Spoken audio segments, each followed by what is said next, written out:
पिछड़े वर्ग यानी SC, ST, OBC में भी आरक्षण के बदौलत चयनित होते हैं IAS, IPS, IRS, BDO, CEO।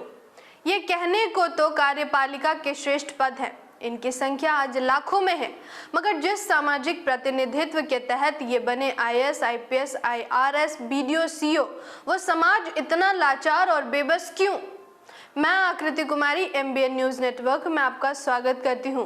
अगर आपने अभी तक हमारे YouTube चैनल को सब्सक्राइब नहीं किया है तो अवश्य कर दे, साथ ही बेल आइकन को भी जरूर प्रेस कर दे ताकि आपको हर वीडियो की नोटिफिकेशन मिलती रहे। बीते सप्ताह UPSC और JPSC के परिणाम घोषित हुए। हर सफल छात्र अपने परिवार के साथ उत्सव मना रहा है, साथ ही उस मोहल्ला या जिले में भी कहीं न कहीं इसकी चर्चा हो रही है।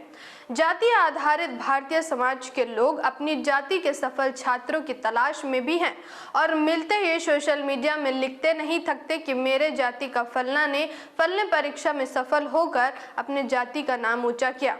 अब ये तो समझ के परे है कि जाति ऊंची कैसे होती है। कैसे टीना डाबी पर देश के तथाकथित दलित ने देश को सर पर उठा लिया था और कई सप्ताह तक दलित का नाम ऊंचा करते रहे, मगर दलित कितना ऊंचा गया ये तो पता नहीं, पर टीना ने दो शादियां रचाकर अपना उल्लू तो जरूर सीधा कर लिया। वैसे आम जनता को सिर्फ आरक्षण से पैदा हुए नेता और उसकी गतिविधि पर ही नजर रहती है और अपना पूरा जीवन उस नेता को कोसने में लगा देते हैं जो मात्र 5 साल तक के लिए ही आरक्षण का नेता होता है। मगर पिछड़े वर्ग यानी SC, ST, OBC में से भी आरक्षण के बदौलत चयनित होने वाले IAS, IPS, IRS, BDO, CEO जो अपनी आयु का 60 वर्ष तक आरक्षण का फायदा लेते हैं, इनकी तरफ समाज का ध्यान क्यों नहीं जाता? ये आरक्षण से उच्च पदों पर जाकर सत्ता के गुलाम बन जिंदगी बिताते हैं। ये जिस समाज से निकल कर जाते हैं उनके किसी भी कार्यक्रम में आने से भी कतराते हैं। सार्वजनिक रूप से मूल निवासी महापुरुषों के नाम लेने से भी डरते हैं। इनको लगता है कि इनके अकेले के संघर्ष से ये उच्च पदों पर आसीन हुए हैं। साथ ही उच्च पदों पर जाने के बाद समाज की सांवली चमड़ी से भी परहेज करते हैं और ब्राह्मणी बनिए के गोरी चमड़ी की तलाश करते हैं और उधर ही शादी कर लेते हैं। इनके इन्हीं हरकतों का परिणाम है कि पिछड़ा समाज आज भी पिछड़ा ही रह गया है। पिछड़ा समाज को इस समाज के नेताओं ने तो ठगा ही, इन उच्च पदों पर आसीन IAS, IPS, IRS, BDO, CEO ने भी इनका दोहन ही किया है।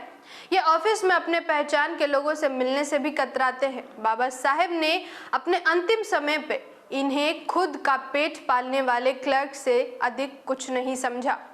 जिन महापुरुषों के अथक परिश्रम से इनका निर्माण हुआ हो, उनके आंदोलन से इनको दूर दूर तक कोई नाता या सरोकार नहीं रहता।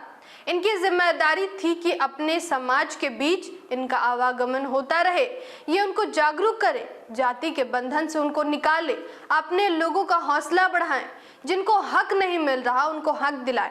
आज छुआछूत का शिकार हर पिछड़ा वर्ग है, क्योंकि इस वर्ग के पदाधिकारियों से छुआछूत करने वाले डरते नहीं। उच्च जाति के लोग पिछड़े वर्गों के पदाधिकारियों के गुलामी को नियंत्रित करते हैं। इन हजारों पिछड़े वर्ग के पदाधिकारियों को चाहिए कि अपने समाज का प्रतिनिधित्व करते हुए इस देश के कमान करने की भूमिका में आए, मगर ऐसा होता नहीं दिख रहा है। फिर क्यों इनको बधाई दिया जाए? क्यों इनके सफलता पर खुश हुआ जाए? जो समाज का नहीं वो किसी का नहीं। ये सिर्फ सरकारी नौकर है, इनका काम है सरकार की ड्यूटी बचाना। धन्यवाद। जय संविधान, जय भारत।